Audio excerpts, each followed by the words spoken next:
All my salutations to Acharya ji. So, I extend my warm welcome to all of you. It was a very rainy day today, but in spite of that, many of you have come for the interactions. And many of you have also joined online. So I welcome all of you with my whole heart. And today our topic is basically where to draw a line between right and wrong in many activities that we do on a day-to-day basis. So basically, is there any absolute dimensions to it when you say the concept of right or wrong? Is there any absolute dimensions to it, or is it all relative? It's a confusing question that we all have. Now, saying that, but in spite of we have a lot of confusions, we basically need to take the right decisions at the right time and also in the right way. So that we can have our mental health balanced and also the physical health balanced. So we have Acharya Prashant ji to interact with us on this topic today. And it's my pleasure and privilege to welcome you, sir, to this event. I'm glad to be with you. Thank you. Thank you so much. So I would like to commence today's session with a question from my side.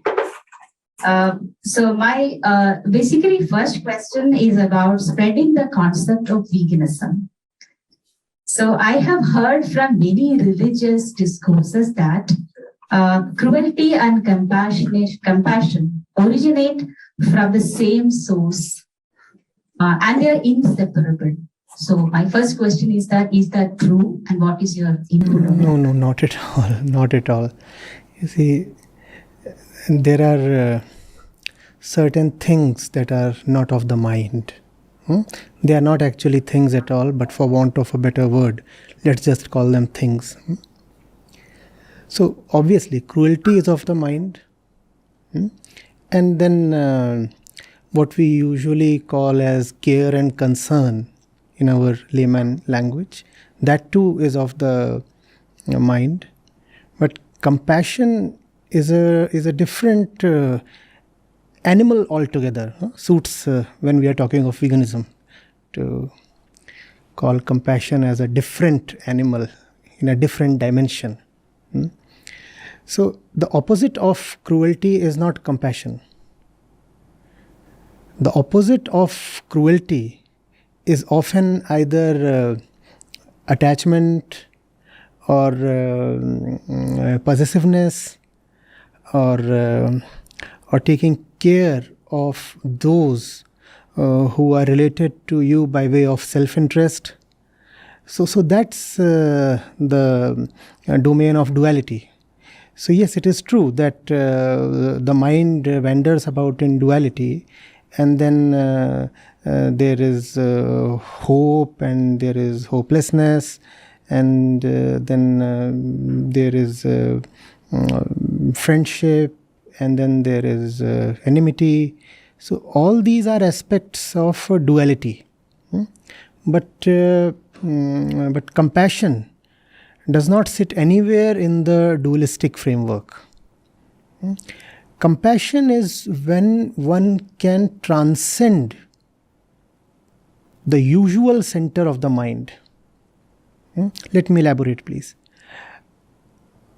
Operating from my usual egoistic center, if it is in my perceived interest to hurt someone, demolish someone, or simply slaughter and eat someone, that we'll call as cruelty.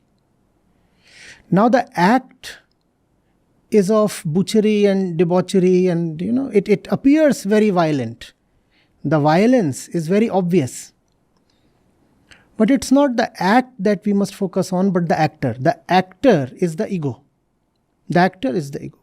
Now please see that when we express care and concern towards those who are related to us, let's say by blood or by interest or simply by accident, then are we not again operating from the same center? So the center has not changed. The center has not changed. Now that's duality.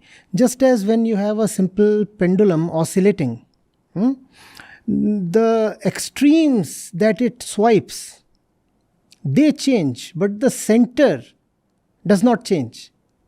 And that's when you call it the normal run of duality. The thing is oscillating from this side to that side, but it is hinged at one particular place to a particular center. In case of human beings, that center is called the ego.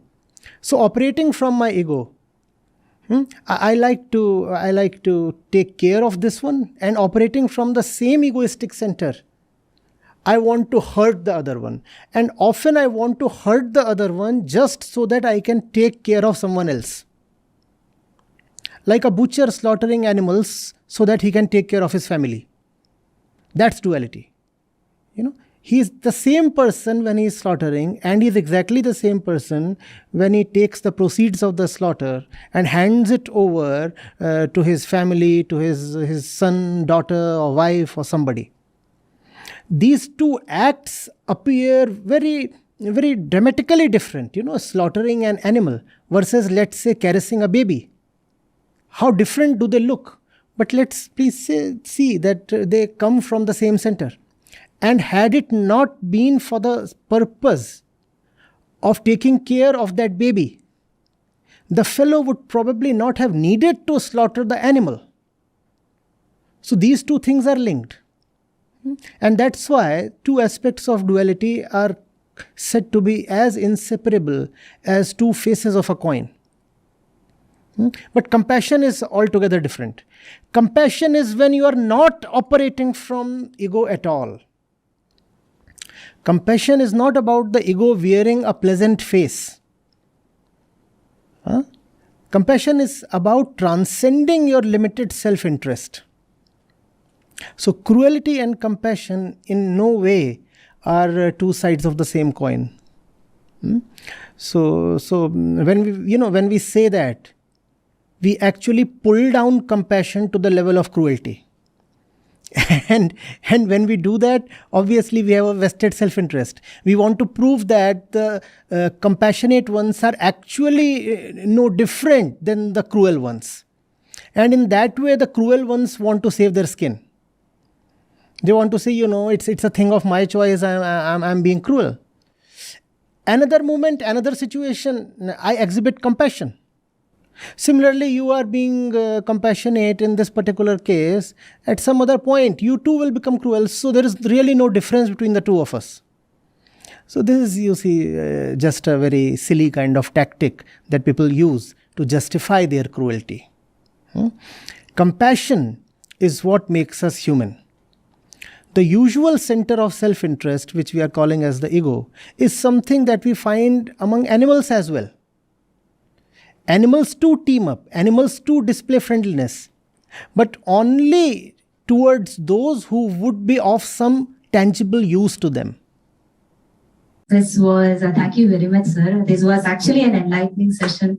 I was having this doubt for so many years, ever since I have turned out to be a vegan. I was a vegetarian when after I knew the cruelty behind dairy, I turned out to be a vegan. But ever since I was trying to make people understand what is the essence of veganism, this is one of the questions which I was not able to clearly make people understand. So I think, the second question has no validity now. My second question has whether compassion will stay as a single entity. Now I understood, yes. Please repeat the question, and nevertheless, please. The second question was, if they are two sides of the same coin, then whether compassion will exist as a single entity. But from your explanation, I understood that they are not. Obviously. You see, compassion has to exist in a standalone way, not another side of cruelty. It is because, you see, we've used the word compassion very loosely in our vernacular. In our everyday conversations, we use that word in a very unconscious way. So, for example, if a mother is exhibiting a certain behavior towards her child, we start calling that love and sometimes even compassion. But that's not that. That's not that. If I am being good towards someone who is related to me via self-interest, that is not compassion. Compassion is a relationship free of self-interest. You see, the dog on the road can hardly give me anything.